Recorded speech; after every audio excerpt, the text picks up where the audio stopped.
अस्सलाम वालेकुम guys, welcome back to my YouTube channel. उम्मीद है कि आप सब खैरियत से होंगे और मज़े में होंगे। अच्छा जी, जैसे कि अभी मैंने कल एक वीडियो अपलोड की थी कि आप जो है ना बहुत कम पैसों में यूके आ सकते हैं और उसका क्या प्रोसेस है वो थोड़ा बहुत मैं आप लोगों के साथ कल डिस्कस कर चुकी हूँ। लेकिन मैंने काफ़ी सारे कमेंट्स देखे और मुझे कमेंट्स पढ़ने के बाद इस चीज़ का भी अंदाज़ा हुआ कि काफ़ी लोगों को जो है ना वो यहाँ आकर स्टडीज़ का भी इंटरेस्ट है। सबसे पहली चीज़, जो यहाँ आकर स्टडी करना चाहते हैं तो मैं उनको एक चीज़ क्लियर करती हुई चलूँ कि यहाँ पर स्टडीज़ जो है ना सच इतनी टफ़ नहीं है जैसे हम अपने कंट्रीज़ में देते हैं। लेकिन यहाँ पर एक चीज़ है जिसका आपको बहुत ज़्यादा ख़्याल रखना पड़ेगा जब आप यहाँ पर पढ़ने के लिए आएंगे इन फ्यूचर। तो आपने क्या ख़्याल करना है, सबसे पहली चीज़ कि आपको जो है ना अपने अटेंडेंस का बहुत ख़्याल रखना है और आपको जो असाइनमेंट, जो टास्क दिए जाएंगे, आपने उसको जो है ना वो टाइमली करना है।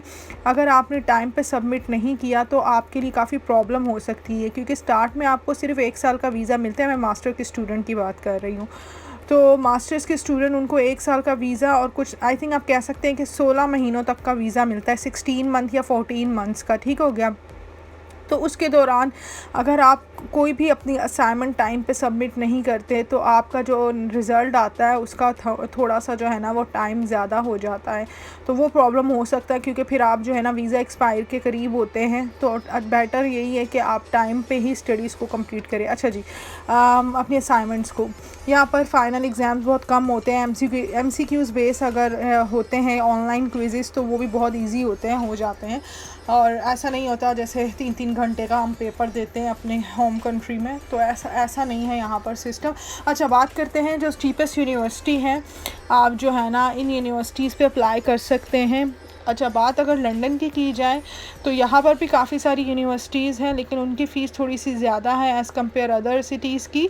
तो लंदन आजकल वैसे ही बहुत ज़्यादा एक्सपेंसिव हुआ हुआ है, रेंट बहुत ज़्यादा यहाँ बढ़ गए हैं। लेकिन मैं यही सजेस्ट करूँगी कि आपको जो मैं यूनिवर्सिटीज़ लिस्ट में दे रही हूँ, आप जो है ना उसी को ही फ़ोकस करें।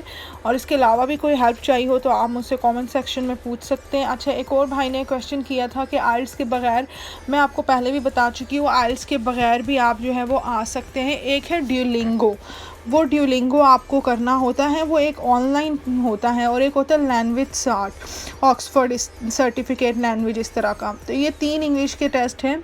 जो ड्यूलिंगो है वो भी ऑनलाइन बेस है, बाकी 2 रिमेनिंग जो मैंने बताया है वो भी ऑनलाइन बेस है। इनकी फ़ीस भी इतनी ज़्यादा नहीं होती, आपको घर बैठकर ही जो है ना इसका टेस्ट की प्रिपरेशन करनी होती है। यूट्यूब पे काफ़ी सारी वीडियोस पड़ी हुई हैं इसकी, तो आप इजीली जो है ना यूट्यूब के थ्रू भी अपनी प्रिपरेशन कर सकते हैं। और अगर मैं ये नहीं सजेस्ट करूँगी कि आप जो है ना वो अकेडमीज़ जाएँ अनलेस अनटिल कि आपकी इंग्लिश बहुत ज़्यादा वीक है। वैसे तो जिनकी बहुत वीक होती है उनको ही जो है ना वो ज़ाहिर सी बात है अकेडमी ज्वाइन करनी पड़ती है। लेकिन इंग्लिश का ऐसा इतना इशू नहीं होता, आजकल बहुत ज़्यादा इजी वे इन्होंने बना दिया है। और ये उनके लिए जिनका लैंग्वेज है, जिनका स्टडी में काफ़ी ज़्यादा गैप है, लाइक 10-15 साल का गैप है और वो जॉब कर रहे हैं। अच्छा, आपको जो है ना, आप जब अपना एडमिशन के लिए अप्लाई करते हैं तो वो आपसे ये भी क्वेश्चन कर सकते हैं कि आपका स्टडीज़ का इतना गैप क्यों है और आप जो है ना क्यों स्टडी से इतना टाइम दूर रहे हैं। तो ज़ाहिर सी बात है आप जॉब कर रहे होंगे, अपना एक्सपीरियंस लेटर बनाया होगा आपने, तो आप उसको जो है ना वो जस्टिफ़ाई करेंगे, क्लियर करेंगे उनको। तो ये वो सारी चीज़ें थी जो मैं सोच रही थी कि आप लोगों के साथ शेयर की जाए। और बहुत ही इम्पॉर्टेंट चीज़, एज लिमिट यहाँ पर, वैसे तो मैं सीरियसली अपना एक्सपीरियंस अगर शेयर करूँ, मैंने 40-45 तक जो है ना अंकल्स भी देखे हैं यहाँ पर जो स्टडीज़ कर रहे हैं। तो एज लिमिट ये नहीं है, बस आपको फिर जो है ना जो आपका स्टडी का गैप होता है आपने वो बस क्लियर करना है, दैट्स इट। सो अगर आप जॉब कर रहे हैं या जॉब एक्सपीरियंस लेटर बनाते हैं तो वो उसको आप इंटरव्यू में क्लियर कर देते हैं। क्रेडिबिलिटी इंटरव्यू होता है, वो पहले भी बना चुकी हूँ इस पर वीडियो, वो भी ऐसा कोई टफ नहीं होता। तो यूनिवर्सिटी की लिस्ट जो है ना मैंने शेयर कर दी है। अच्छा, ये वो यूनिवर्सिटीज़ हैं जिनका इनिशियल डिपॉजिट काफ़ी कम है। जैसे मैंने आप लोगों से कहा था कि आप 2 या 2,000 भी कह सकते हैं, अब शायद थोड़ा इंक्रीज़ हो गया, तो 3,000 से लेकर 5-6 हज़ार पाउंड तक आप यहाँ आ सकते हैं। जब आप यहाँ आ जाते हैं तो फिर आप यहाँ पर आकर जो है ना वो यूनिवर्सिटी की फ़ीस निकाल लेते हैं रिमेनिंग इंस्टॉलमेंट पर। लेकिन मेक श्योर ये कीजिएगा कि यूनिवर्सिटी की फ़ी जो है ना आप टाइमली इंस्टॉलमेंट को जो है ना वो पूरा करें, क्योंकि फिर वो आपका जो है ना, यहाँ पर ज़्यादातर ऑनलाइन सिस्टम है, लाइक हर चीज़ कंप्यूटर पे, मोबाइल ऐप्स पे है, तो थोड़ा सा जो है ना हमारे कंट्री के अकॉर्डिंग ये डिफरेंट है।